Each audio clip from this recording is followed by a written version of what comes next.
morning, beautiful people. How are you doing? So I just wanted to kind of first of all check in because I'm supposed to be vlogging and I've been really bad as always. I vlog when I can vlog or I feel like vlogging, all that good stuff. But I was just listening to a song and it really resonated with me and I really wanted to talk about it for just a second. So I'm listening to Lecrae. Just in case you don't know, Lecrae is basically he's just a hip-hop artist. He doesn't even like to call himself like a Christian hip-hop artist, but if he had to be classified in a box, that's what he would be. He would be classified as a Christian rapper, a Christian hip-hop artist, but he's just a hip-hop artist that loves God and he talks about God in his music. But he was one of the guys where when I was first developing my relationship with God, he was one of the people that made me feel like being a Christian was cool. Because prior to that, the image that you tend to have of Christianity is very okay, you sit down and you sing hymns, or you sing just gospel, the typical gospel vibe. But he, alongside people like Tadashi, 116, Andy Mineo, these are all names I'm throwing at you that are legends, by the way, that you should definitely check out. But they all made me feel very much like, okay, yeah, do you know what? Being a Christian is cool, it's trendy. Not that it's a trend, but it's just basically, when you're young, because I gave my life to Christ when I was 12. So growing up, it was kind of like going through phases where you are very new in your faith, and when you're very new in your faith, you go through these bouts or phases where you're like, oh, I don't want to listen to secular music, worldly music, so then you're looking for music, alternative music to listen to, because you want to feed your spirit, feed your soul, but at the same time, sometimes that gospel music is a bit boring. It feels old, it feels boring. Anyway, I'm just going around in a big fat circle. Basically, Lecrae, he's one of the best, he's one of the biggest, he's very well known, and he has a song called Broke. Now, you guys know I don't like using that word, but it's the title of the song, so I'm going to use it for this purpose. It's called Broke, and the lyrics basically go, I can't remember the first part, but it goes, being broke made me rich, being broke made me rich, being broke made me rich, being broke made me rich. And then there's a mad beat, yeah, great.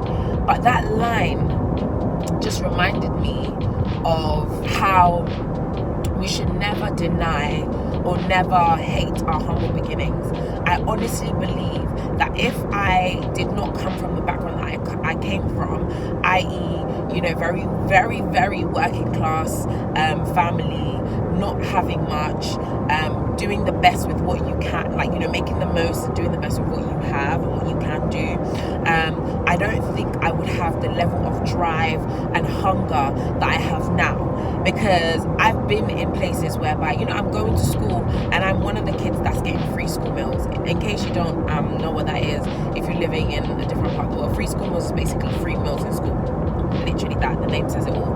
It's for the kids who basically are, working class or below the poverty line or whatever. Their parents are not making a lot of money, if any, and so they basically get their meals provided for them. I was one of those kids that got free school meals. I was also, and I am one of those people that lives in social housing. I still live in social housing now. I'm one of those kids whose parent was on benefits. My mum was on benefits for pretty much most of our lives, and that's how we managed to survive. So I am one of those people that comes from, that working class, that kind of as some people call it, welfare background, right? I've seen that, I've experienced it, that's been my experience, but it has given me a drive and a hunger, guys, that I cannot describe to you. I go ham because of where I've come from. I go hard because of what I know, struggle that I have experienced. And oftentimes people get it so wrong. They see their struggle and they think that's going to be the end. That's going to be the last point. That's going to be your ending point. Just because you started there doesn't mean that that's where you're going to finish. And I speak about it in my ebook, actually. My power book, handbook, ebook, the mini handbook helping you to reclaim your power. And I talk about it there and I say, just because you started somewhere doesn't mean that is where you are going to finish. Just because I started in an environment where I live in social housing, struggling, where, you know, my parents have been on benefits, where, you know, I've been in situations where I'm having to get free school meals, whatever it is. Just because that is where my story began does not mean, and I refuse to allow my story to end there. And yeah, Lecrae was just a reminder. Like, he was like, listen, being broke put this mentality in me. Being broke put this hunger in me. Being broke is what has pushed me to become the person I am. And he is now very successful. Like I said, he's one of the biggest names, forget even Christian rap or whatever, one of the biggest names in hip hop across the world. And he's done some amazing things, and he's changed the game. And I honestly rate that so much. And the fact that he's able to look back and be like, listen, you guys might see this as a disadvantage, but for me, I used it as fuel. I used it as a way to push me to be better and to do better. So yeah, like I just really just wanted to just say that, and just to encourage anyone, and to encourage you, you know, maybe you're not in the best of environments, the best of situations. Maybe, you know, you are also somebody who has grown up in an environment of poverty or of lack. You know, I speak about it quite a lot. I speak about the fact, like, that I work so hard because I come from a background of lack, and I don't feel like that should be my life. I'm so sorry. But especially when I look at the scripture and I look at all the things that God has, you know, written about me, that he has plans of good and not of evil, to make me prosperous. You know, the fact that he has given me abundance, that he says that everything that your hand touches shall be blessed. He's allowed me to be blessed so that I can be a blessing to others. I'm so sorry, but when I add all these things up, there is no way that I can repeat the cycle that I was born into. It just doesn't make sense to me. It just doesn't compute. It doesn't compute for me. And I honestly do thank God for the environment and the way that I grew up, because I would not have this hunger or this drive. If I had everything laid before me, I probably would be very lazy. I know that there are some people who are not necessarily like that.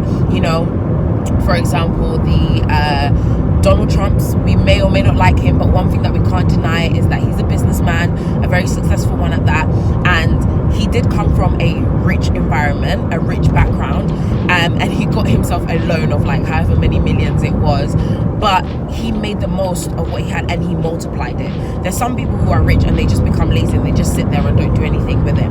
He multiplied it. Kylie Jenner, another one, she's now a billionaire. Whether or not I'll call her self-made, questionable. No, not even questionable. She's not self-made. Okay, let's stop that.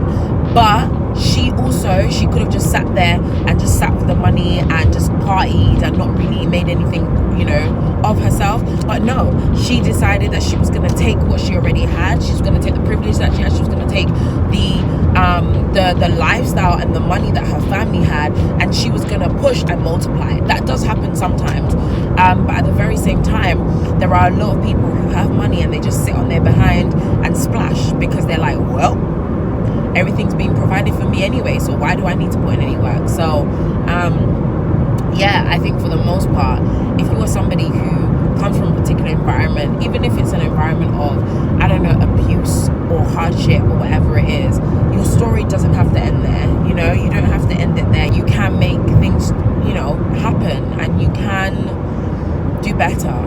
So yeah, man, being broke made me rich, and I know that one day I'm gonna sing that, and I'm gonna be in my G-Wagon, because you guys know I'm always talking about my G-Wagon, but I'm gonna be in my G-Wagon, and I'm gonna live in my mansion, and I'm gonna have my walk-in wardrobe with my chandelier, and I'm gonna have my house with my cinema and my swimming pool and my spa, and I'm gonna have the houses across the world, and I'm gonna have the places for young people who are suffering from abuse and going through hardship, the residential places for them, and the affordable housing for families, for, you know, working class and families who are going through a hard time.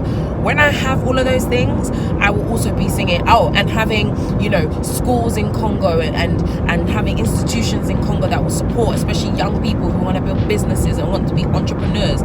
Listen, when I have those things, me too, I will sing being broke made me rich, because I'll remember where I came from and the drive that it gave me.